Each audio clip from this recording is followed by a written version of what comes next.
In today's episode, I interview Jas Hothi. Jas is an INFP coach and writer, and he's the curator of INF Club, where he provides resources and coaching for INFPs, INFJs, and intuitive types. And we will obviously go into all those different names, like what does it actually mean, in a second.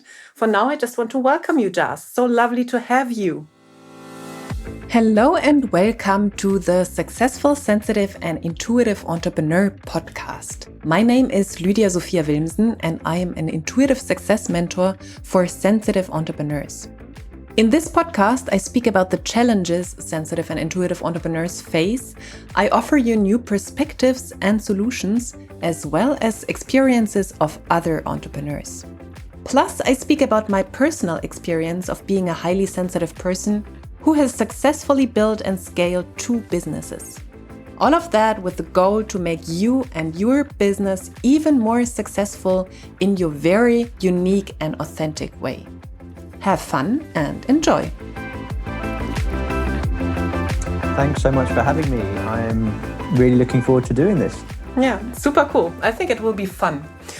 And I usually start with the question to invite my interview partners to tell a little bit about themselves. Like, tell us a bit about your story, who you are, and how you basically became a coach for INFPs and having your own INF club, which is super inspiring.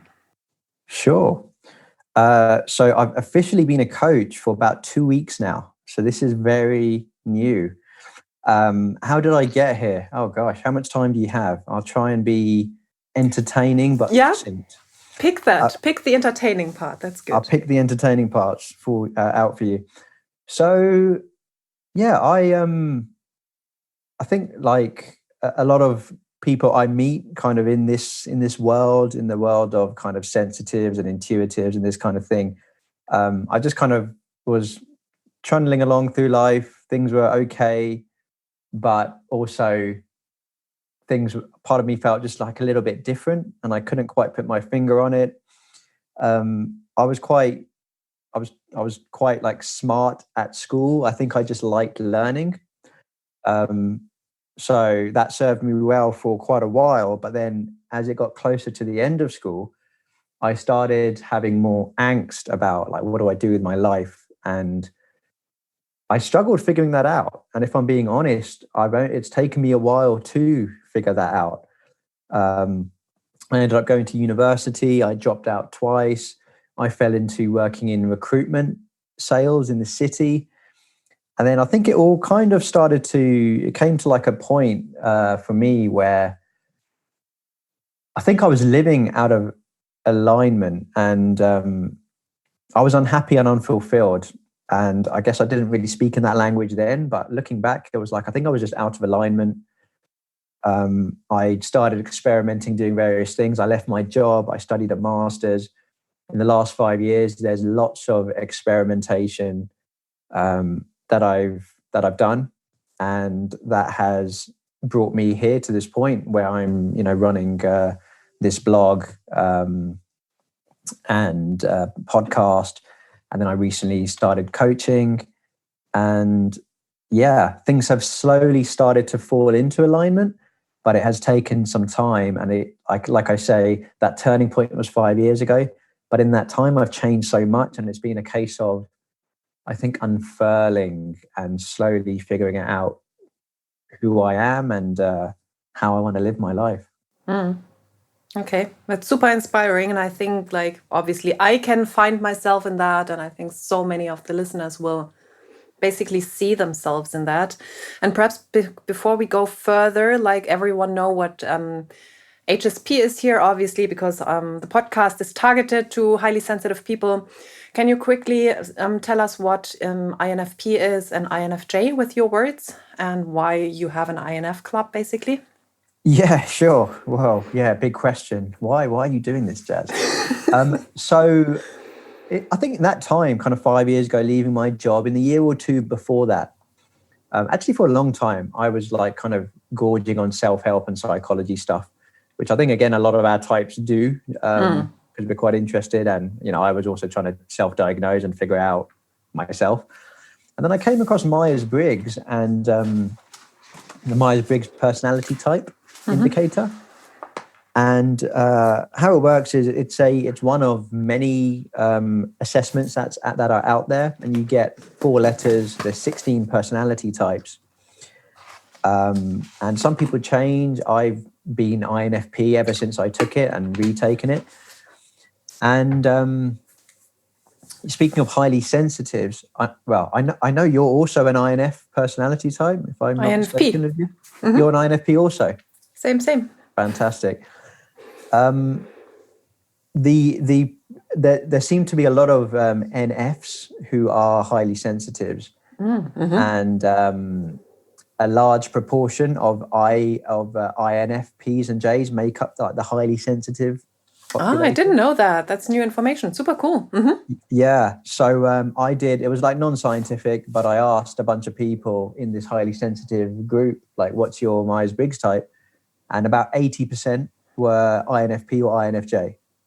Cool. So it would be interesting for folks listening to this in your community to maybe see what type they come out as. I bet there's a lot of INFs or perhaps ENFs in the community. But yeah, these are personality types. And for me, you can go really deep into personality type and the understanding. I'm not actually a personality type expert, which some people are surprised to hear, given that it's called INF Club. But for me, it's about that intuitive, highly sensitive piece and everything that comes with to create, a space for people to discover who they are and find better alignment. Like I guess I have. Okay. So it would be super interesting what you said that you how was it for you that you didn't feel you were part of the group or that you were a little bit different? Like, can you give us some key indicators? Was it more like how often you talked, or that you felt more introverted? Was it that you felt more spiritual, or like what was that feeling different? Yeah. Oh gosh. So many different things, and at different times as well. But yeah, quite a few things. I think. Yeah, like I often felt like I knew and could read people really easily, but I didn't necessarily have, especially as like a student and a young adult, and even working in corporate life. Like my tribe, like I didn't know who my people were. Like I always felt different.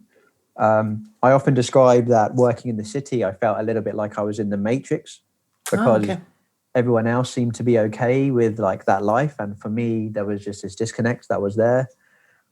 I think I have like a higher need compared to others around me. Maybe not so much now because I'm surrounding myself with similar people, but for like exploration and trying things out as opposed to, very like rigid path or route or whatever it might be. And, just doing the conventional stuff. And there was something you mentioned, which I wanted to also say, yeah, that was me, but I can't remember it.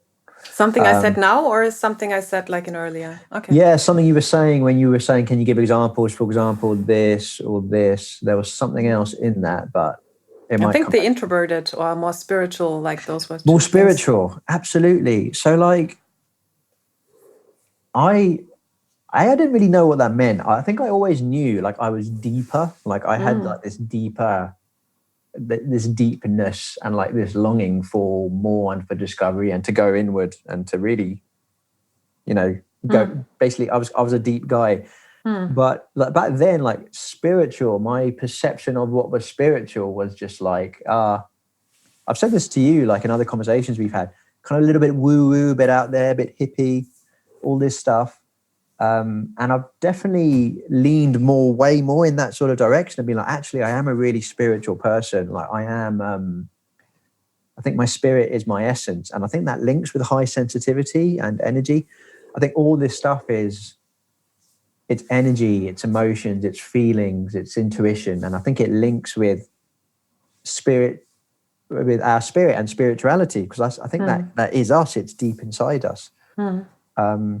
So yeah, that is definitely something probably in the last couple of years, especially, I've gone more into. And as I say, I kind of feel like I'm unfurling all the time and discovering new things.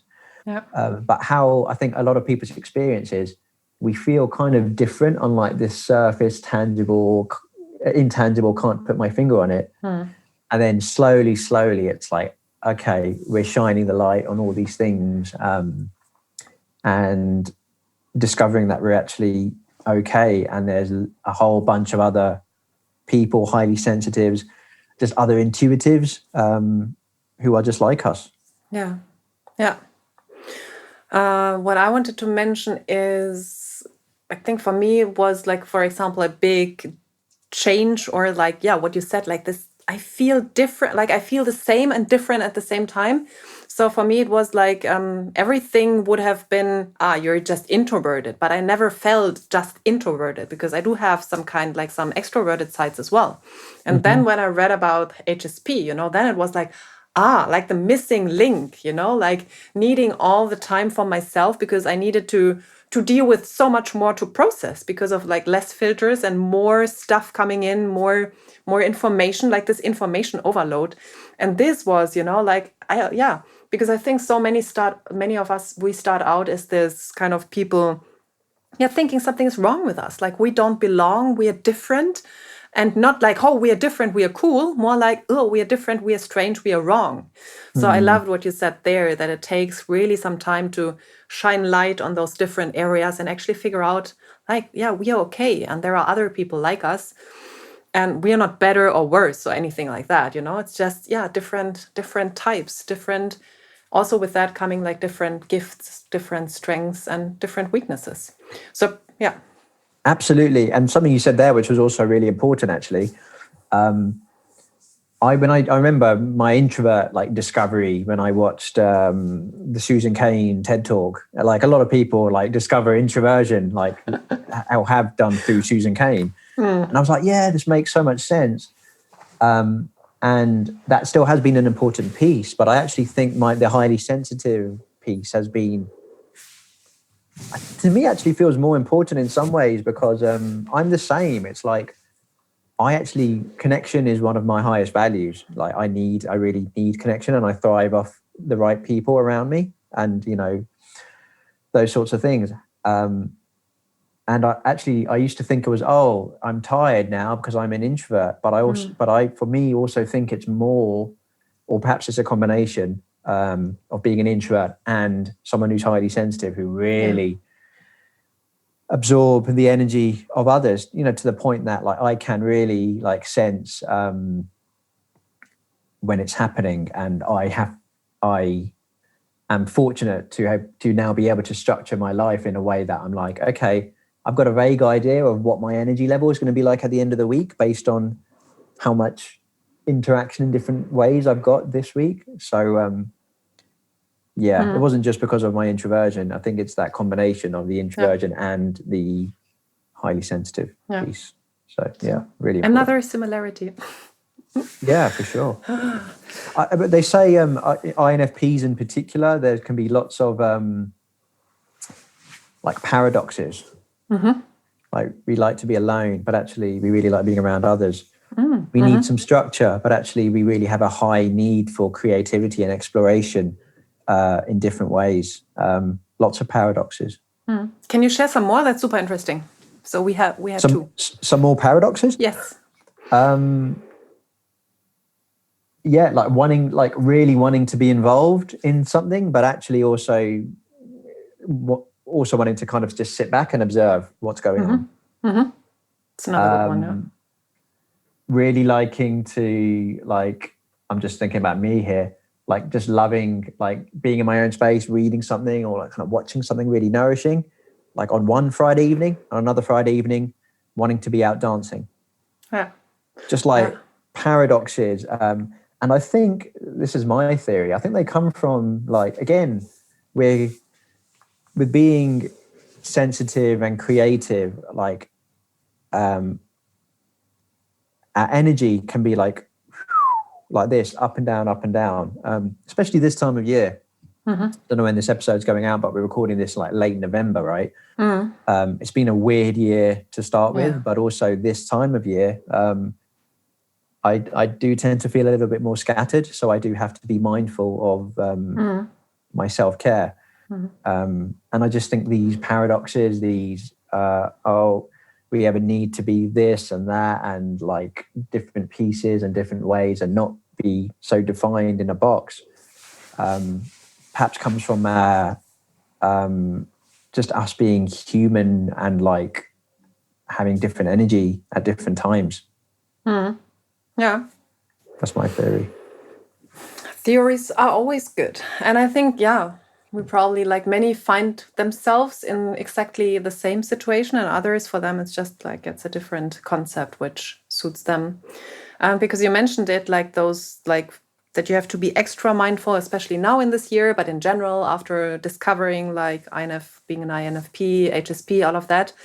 Can you share some practices with us that you do, like for you specifically, or if you already do that, what you, for example, share with others in the club or in your coachings, like what you recommend to others?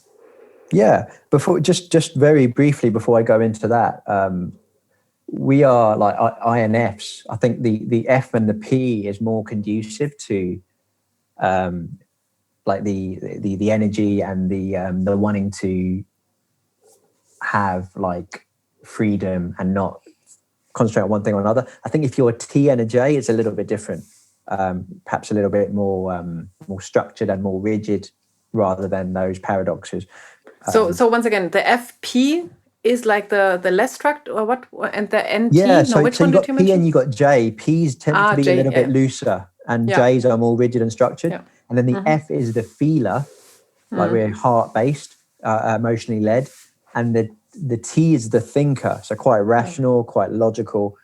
I think the F, if you compare a TJ to an FP, us FPs are likely to be a little bit more kind of loose and wanting to move and weave in and out.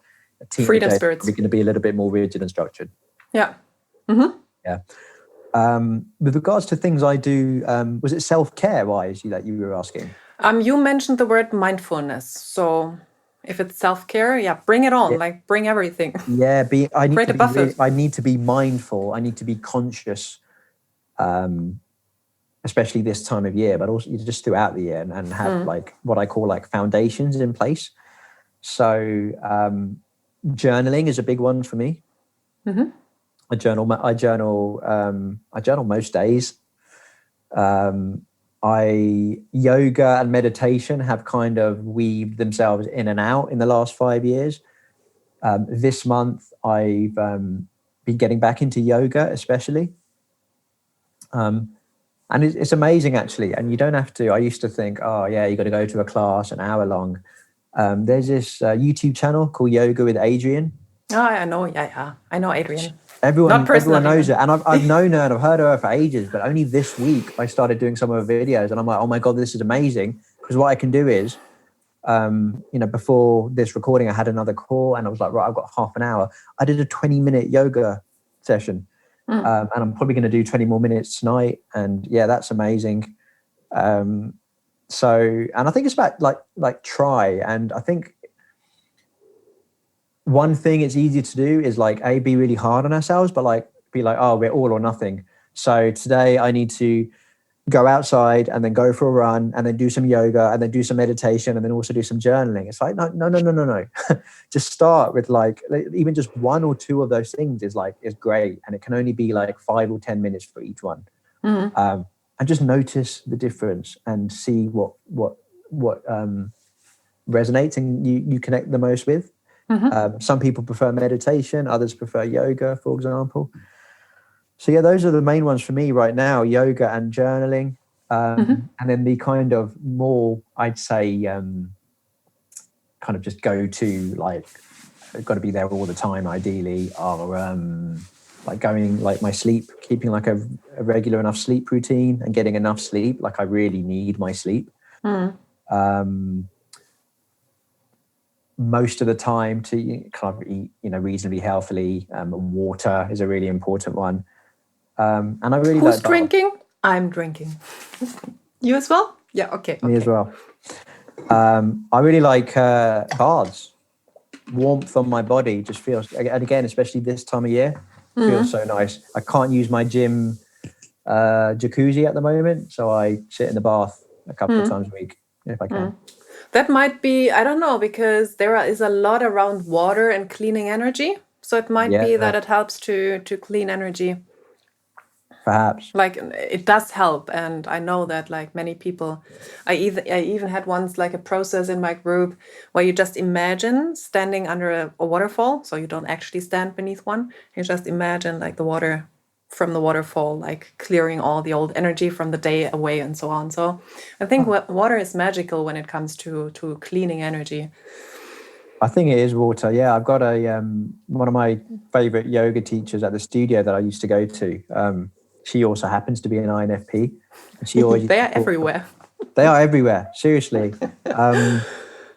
right? And she said she's always like saying like water is so restorative in different ways. And yeah, like I say, it's I'm really lucky to like live near a park that's near us, and I try and be in the park more, like I have been this year, but also just be near the water.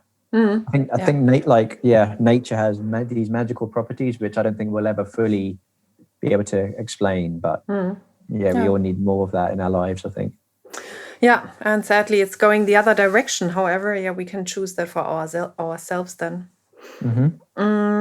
What I wanted to ask, like, of course, I have many more questions. However, one which came up, like when you had this discovery of like going inwards, figuring out the introversion thing, the HSP thing, INFP, all of that, because I guess you had your circle of friends. Like, how easy was this to communicate that stuff with like friends and family or co-workers? I don't know. Yeah, great question. Co-workers, like very little. I think I had a sense the people that I knew just wouldn't really get it so much. Like I remember I told one of my colleagues that I was like, "Oh, I'm an introvert." I was quite excited. I was telling a few people I was an introvert, and he was like, "You're not, Jay." He was like, "Jas, you're definitely not an introvert." But he knew me as he didn't understand what that meant. Like a lot of people don't. But also, I was working in sales in an open plan office, and so he saw the very lively, low-key, burned out, overwhelmed Jas. How can you possibly be an introvert? And also at that time, I genuinely don't think I really had friends, because the closest thing I had to friends were my colleagues, and in the nicest possible way, as like they were nice people. They weren't really my kind of people. So it was only after that I actually consciously started like being more conscious about who I spent my time with and actually going about making that happen. So I'm fortunate in that. And again, like the ones I've asked, almost exclusively, my friends almost exclusively either NFs or like NTs. Like they're all intuitives. Like I'm not surprised. Family is an interesting one. I think, different, like there's all sorts of like stuff in family relations. And like I love my family and they love me to pieces, but they certainly don't understand everything. And I don't know, like I think my brother, for example, is similar to me in a lot of ways. I think he's more of a thinker, but I also do think like we don't talk about it so much, but like he follows me on social, so he gets to see my stuff. And I think now and then there's something which gets him thinking. So and I feel like this is my immediate family, my extended family.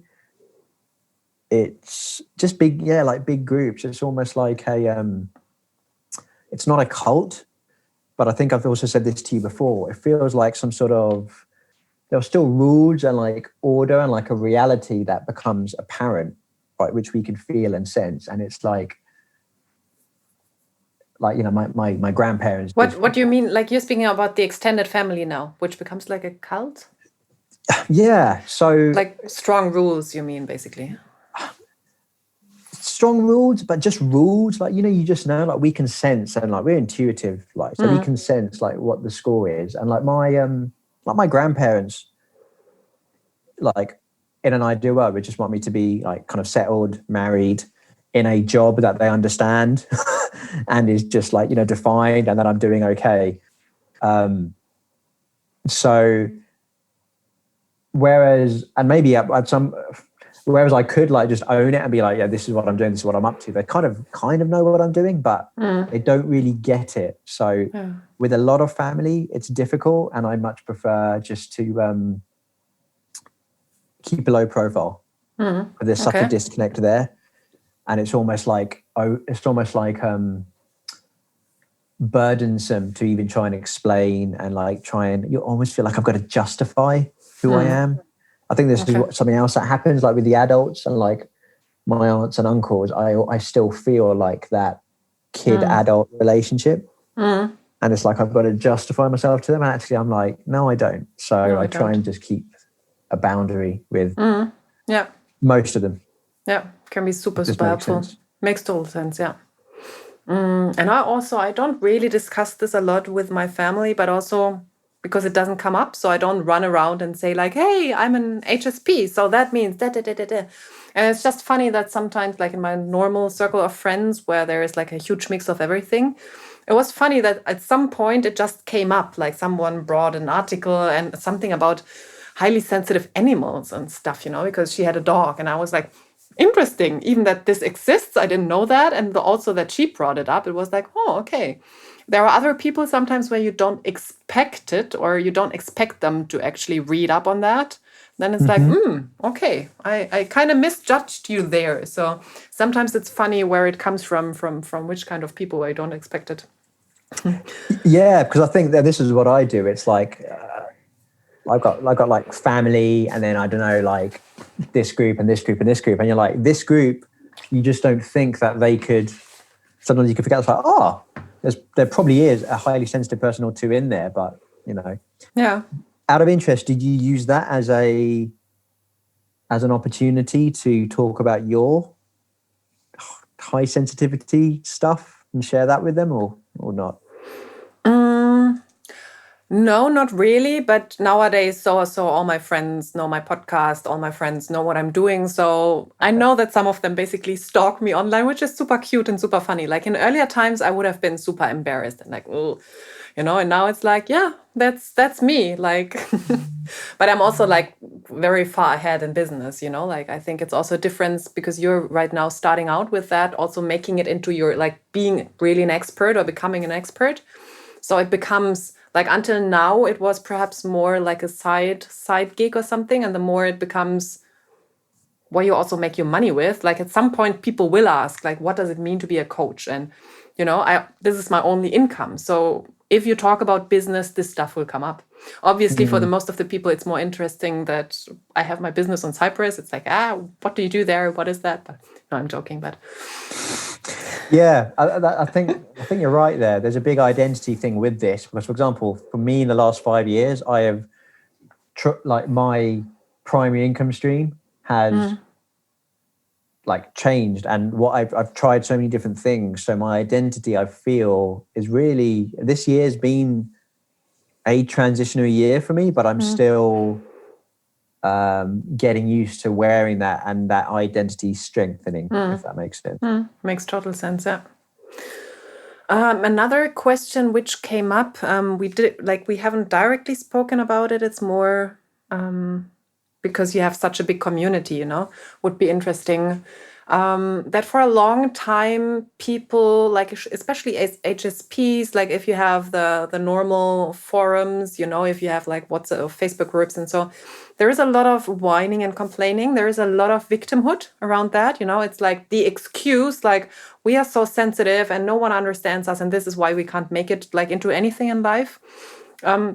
So I saw this very often in the beginning, or as a big part. Like, do you have did you like what are your people in the INF club? Have they already transitioned from victimhood into like being sovereign and let's see the gifts and strengths in that, or are they still fixated on the issues? I don't know. I think the one of the reasons why I wanted to have like a forum, which was like a closed private forum, was for that reason. Well, for a couple of reasons. Have something a little bit more intimate where people could express themselves more freely, but also I've also come across a lot of places online where it's just so chaotic and there's a lot of outpouring of stuff from those who are holding the victim kind of energy. And I don't know anyone who has, I know I've certainly been in a lower vibrational energy in times of my life, but there can be those who kind of stay there, and that energy can be, again, we feel it. So I knew I didn't want INF Club to be a place like that. Like I said, I don't know. The energy around INF Club at the moment seems to be like warm and higher and nice. So I don't know if that's just the people that it attracts, or if anything that So I don't know like why that might be, but it's also pretty small at this point. So I also think as you get bigger, it's difficult, and different energies start to seep in, if you like. But I'm not sure. It seems to be certainly the people and the sort of energy which I want to be around myself as well, which is nice. So I'm not exactly sure how that has happened, but it has. So how has it been in your life? Have you, like, in the beginning, was there a part where you made it into like, now I know why my life has been hard and why I haven't felt unfulfilled and I didn't know what to do? Like, have you been there? Yeah. Have I been there? I do know. So about a year after I left this job, I started therapy for the first time. There was a time in therapy when I had like a lot of like suppressed like anger and emotions come out, and for a little time, like resentment towards certain people and people around me. And that lasted a little bit, not very long, before I quickly, I think for me, I just realized that those in my life did their very best, and it came from a place of love. And they probably, the way they acted was also came from their own parenting and experiences, right? So if I think of when I've been in those lower places and like kind of blame and victimhood, that is always like a time that comes to mind for me. And I guess, of course, it wasn't necessarily blame or victim, but yeah, I guess you can kind of get into that. That I just felt very low. So, I was given medically, I was given like a diagnosis of like depression, which I didn't believe at the time, but they said I was quite low. So I guess, I was quite low, but like thankfully I've always been able to get myself out of that. And like I say, I think a big part of it was my being out of alignment. So yeah, I've been in those places, and like I say, that example of like blame and victimhood comes up for me personally. But I'm thankful that I was able to step out of that somehow. It didn't last very long, which I'm thankful for, because and I also did feel maybe those emotions needed to come out, and perhaps I needed to be there for a little bit to move out of it again, if that makes sense. Like I'd had a lot of suppressed emotions. I wasn't very good at expressing how I felt. So yeah. Super interesting. So because you said I didn't know how I got out there, like of course therapy and all of that. And other than that, because you mentioned this like being out of alignment and coming into alignment, like would you say, like, is there a path that you now can see, or would you say it is just experimentation, reading, research, or is there something which makes it shorter for other people? Yeah, what I've learned is this, and like I think I always have been. I still do. I still fall into it. Like I want to like discover like the answers like of the universe, which are key and the same for everyone. Like here's the formula, here's the roadmap. Do this, and connect these dots. And I think everyone's journey, like inner journey to alignment, whatever you want, happiness, contentment, whatever you want to call it, is unique to them. So for me, like, yeah, looking back, I can see some of the things that have helped and some of the things I've talked about. But actually, I do think for everyone, if there was a calling there that you're not in alignment and you would like to be, just basically go with the energy and go with the intuition and just try and be open to kind of what happens. Because I think it really is different for everyone. What I do know is, though, if you're, a highly sensitive or an intuitive, there's a good chance that if not already, some sort of calling will happen. If someone's listening to your podcast, I'm guessing that there's something already shifting there if they're not being called to it. So it looks different for everyone, but I just invite you to go with it and see where it leads, because it's been very rewarding, nourishing, healing for me, like I know it has for so many other people. And it looks very different. Yeah. I love that. And yeah, it's like what I can hear is like it's super different for everyone. The process or the path is unique. What then is a common denominator is staying open, listening to intuition. And also what you mentioned, I think this was beautiful. Like, how did you say that? Knowing that calling will knock on the door. Like just this knowingness, like this trust or this confidence that it will happen. You don't know how, you don't know when. I think this can be very, very, not rewarding, but very reassuring for people who are struggling with that. And of course, many people who listen to the podcast, they already know what they are doing. They usually are entrepreneurs. And still, I just had a client who was struggling with purpose, was super successful and still struggling with purpose and meaning. So I think this can always come again. Also, when you go to a next level in business, like the question can come again. And then just knowing what you just said, like the reassurance that it will happen, calling will come. So just trust in that and stay open, basically. Sounds super simple, right? It does. It sounds very simple to say like that. And of course, the reality can be quite different. And it was, I knew I was in recruitment 5 years. I knew from fairly early on that wasn't it for me. And don't get me wrong, I wasn't miserable for the whole 5 years, but I just knew in the back of my mind, this isn't it. It's going to be something else. But if you like, where it started for me was I'm unhappy in my job, and leaving that, and again, the rest is history, and so many other things have happened since then. But something I did, which I just found myself doing, like I was, and if there's like one thing I recommend, it would be this. It would be surrounding yourselves with the people who feel good to you. Oh, I like that. Because that is what I've always done. It is what INF Club is built on, if I'm being completely honest.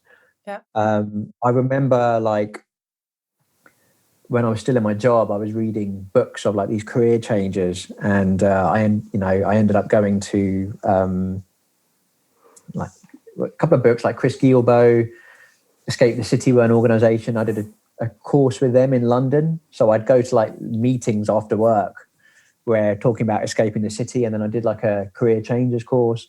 I ended up going to Portland for this other course, which was linked to this other book. These are unconventional people trying to, anyway, I just followed the energy, and I was like, I really want to be around. I don't know, you don't even know why sometimes, but you're like, I'm just really drawn to these people. And you might get that with blogs or with podcasts. But if you can, try and find maybe at the moment this year, something online, but when it's possible again, find some in-person community and in spaces online or in person of people who you aspire to be, want to be around, make you feel good. Because for me, that has been a really huge part of the journey, and just like synchronicities, and I hear about something from someone and I just feel good, I feel connected, I feel supported. So many amazing things have happened from hanging around with like people that feel good. So I really recommend that. Oh, I love that. Yeah, so when we are already there, and I still have one other question I will like circle back to.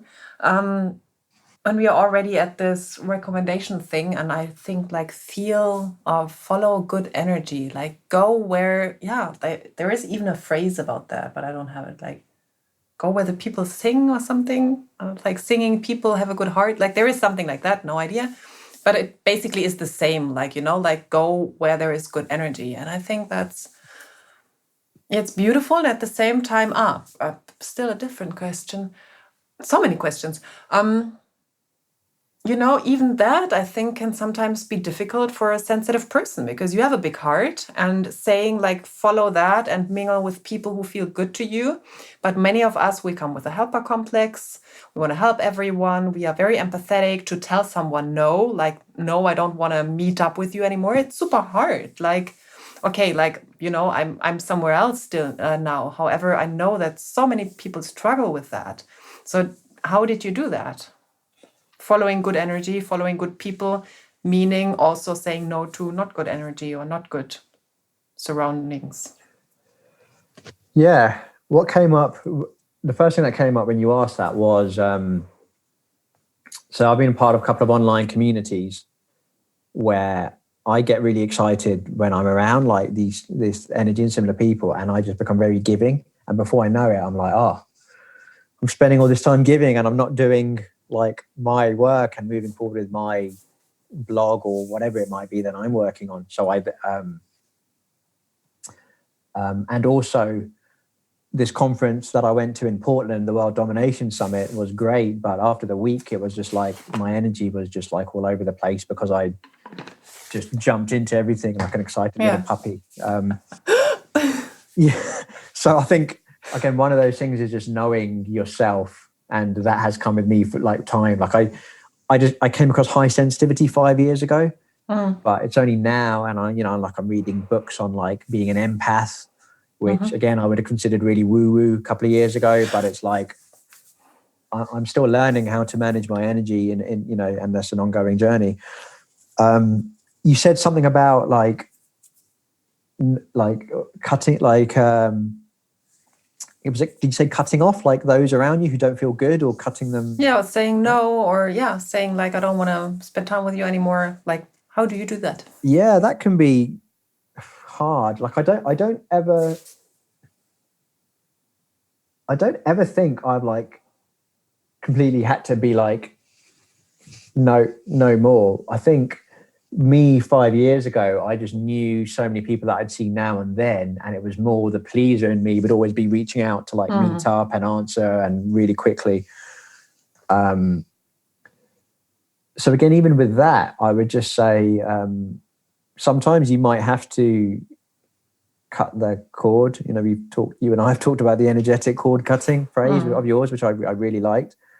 But I think for me, it's just like taking a step back from certain people. Like, and it can be, don't get me wrong, any change is really difficult, and it can be really difficult where it's like, okay, I've got this group that I'm in, this friendship group or colleagues, and I'm now stepping away, and I've kind of not got any friends without them, and that can be really hard. But you don't have to do it all at once.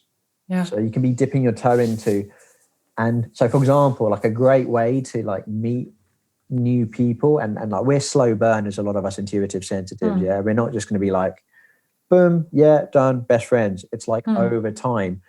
So whether it's like a I don't know, a course you're doing or like a meetup, if you can find somewhere where that somewhere around something you're interested in, whether it's changing your career or like pottery or knitting, but where you have to show up consistently over time, a couple of times a month or once a week. You'll be around the same people, and slowly, organically, you'll start to make new friendships with the right people. So perhaps do that at the same time as stepping away from some of your existing friendships, rather than being like, I'm going to cut all of those out and then I've not got anything and I'm going to have to like jump into the next one.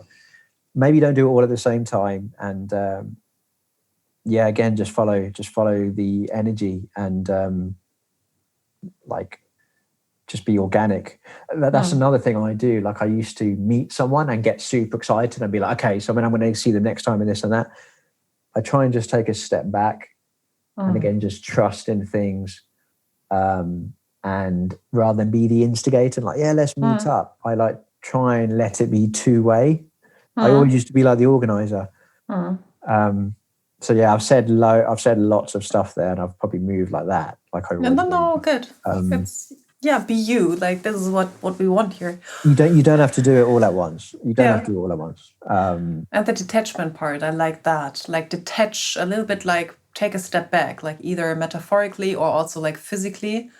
Not be the instigator, not having to make everything work, and also letting other people come in. I think then you also see who true friends are, like those who then show up without like knocking on the door, saying like, hey, are you still there? You know, and not you running there all the time. That as well, huge value in that. And like the analogy I just got right now was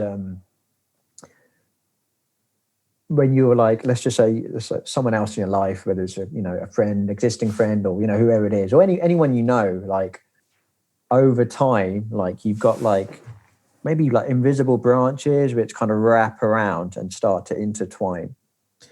Now, what you can do is like completely cut it off and like snip it, which is quite extreme and can be quite difficult to do. It's quite intense. Or you can slowly, by just taking a step back, slowly unfurl like that. So this is what I'm saying. There's no right or wrong, but you don't have to chop. You can slowly unfurl, and in a similar way with new relationships or friendships, slowly be open to like that intertwining with new people. I just need branches for some reason and like wrapping around.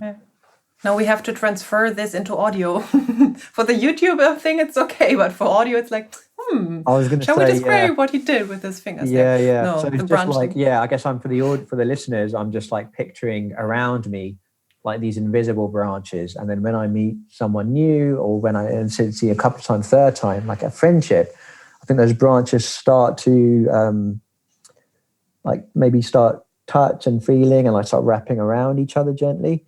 And then obviously kind of you've got like life partner relationship where that can become quite entangled, more close. Yeah, more close. So when you're like changing friendships, and of course some people might do that because it's like, I know people who say I just need to get away, and they'll move somewhere different, and of course that's and hey, that's like quite a nice, even though it's difficult in different ways, it's quite a handy cord cutter, which isn't extreme, right? It's like, I'm moving to a different place. This isn't awkward. I've just moved. Just gone. I've just gone. So you don't have to necessarily cut the cord. You can just step back. Yeah, for me, like I say, a lot of my London, maybe it's London, it's a strange place. I knew a lot of people. So for me, rather than cutting out, I just kind of had to slowly stop messaging people over time. And then before I knew it, I'd made new friends who I was messaging and, meeting. Yeah, I do like this. I do like this metaphor of like, slowing down things, because it speaks more to the sensitive soul, I think. Like, somehow, at least in my mind, I don't know. And what else? I wanted to know a little bit about intuition. Like, what do you do? Because of course I speak a lot about intuition, and you offer like resources, coaching, all of that for intuitives as well. How would you describe that, or what does it mean for you and for the people you deal with? Yeah, and I will say, so like a few years ago when I was reading these career change stories, and so many of them would say, so, there is no path. I just followed my intuition. And I was like so mad because first of all, I wanted the answers. And second of all, I was like, what is this intuition word? Everyone's talking about it. It's just like they're just saying it because it's a cool thing to say. But like, what is it? I didn't get it. I didn't understand it. So if you're still kind of listening to this sort of stuff and you're like, I don't really get it, like that is totally fine because that was me. But for me, my intuition is, and this is it, I think, I talk about intuitives, right? Like there are intuitives, but I think all of us do have an intuition should we choose to lean into it. And for me, it's just like, I don't know, it's just like an inner knowing. And it can manifest in different ways. It can be like, so for example, a couple of things I'm thinking about for next year is, I want to go abroad for maybe 2-3 months. And in some ways that's going to feel weird and strange and scary, but it's like, no, my intuition is saying this has been building up and actually it feels right. So it's like I can use it to make decisions of that nature, but it also comes into play when, I might meet someone and I'm like, there's some sort of vibe there. I can't explain it. I don't know. If you asked me to explain what it was about that person, and I was like, I don't know, but my intuition is telling me like there's something off. And really for me, like my intuition has probably played a big part in the experimentation I've done. Oh, and this is another thing, because I'm really big on like experimenting and being able to try things out and like, make mistakes and start and stop stuff like that is totally fine, because the most magical thing about that for an intuitive, or really anyone in the world, because we've all got an intuition, is you get feedback, and the feedback feeds your intuition. There are so many things I've thought about, from detective to what else have I wanted to be in my life, like paleontologist, all this stuff. It's a bit of an idealist thing as well, which it's like an INFP thing to be like an idealist. Like I'm in love with the idea of what that is. It is not until I literally do something and I expose myself to that way that I'm going to know what it's like. So it might be starting a new job, or it might be, starting a blog or doing this or doing whatever, like living abroad. Listen, like just feel like by trying anything new, you're feeding your intuition because you get to experience what it's like. It's the most simple and like magical thing in the world. Like let yourself try things out, because there's that quote that says in a way there's more value in knowing what you don't want rather than what you do want. Kind of been the same for me. It's like all these possibilities. But I've slowly found myself going into alignment because I've tried stuff and I've been like, no, not that. Like there's been some ingredients there. Like when I left my job, I was like, pretty sure I want to do my own thing. Pretty sure I want to be like an indie solopreneur as opposed to like a tech, like big company. And I like writing, for example, that was me. And it's just trying stuff out and maybe then tweaking and then tweaking and then tweaking. But you'll always have some ingredients and you can always try what makes sense at the time. And then before you know it, you'll be nudged onto the path that you're supposed to be on. Or that's how I've experienced it, and that's how others I've come across have also experienced it. Yeah, I love that. That's beautiful. Experimentation and leaning into that and learning through, feedback through what you don't want. Like try it out and then you see if this is something you actually want to do. Because I think, I don't know which part of INFP it is. Like, what you said, like this, how did you call it just now? Like the big dreamer, visionary. No, you called it differently. Idealist, being an idealist, like we have this huge idea about the world and the beautiful things and how it could be. And then, we don't have perhaps all of that pragmatism. So it's good to get doing, or get not doing, but try it out to then actually see like to bring it from dream world into the physical, basically. I think it's a combination of all the letters, because like INFPs are quite often known out there, and again, I'm quite careful with like labels and like generalizing, but I notice trends, and a lot of INFPs, we are dreamers, we are idealists. Yeah, I feel it. yeah. Oh, I for sure will put, because I think I spoke with whom? With Lauren. I did an interview with Lauren, who you also know, how we actually, how do we know each other? I don't know anymore. Somehow, whatever, we can figure this out later. I'll tell you, we connected. We connected shortly before I was putting together the summit. I think I somehow came across your stuff, maybe through Facebook or a group or something. Yeah, that might be it. And then, I ended up inviting you to the summit. Yeah, I think I just stumbled across you online. Yeah. Oh, very nice. People stumble across me. That's the literal translation of that probably sounds less nice than the English meaning. Yeah.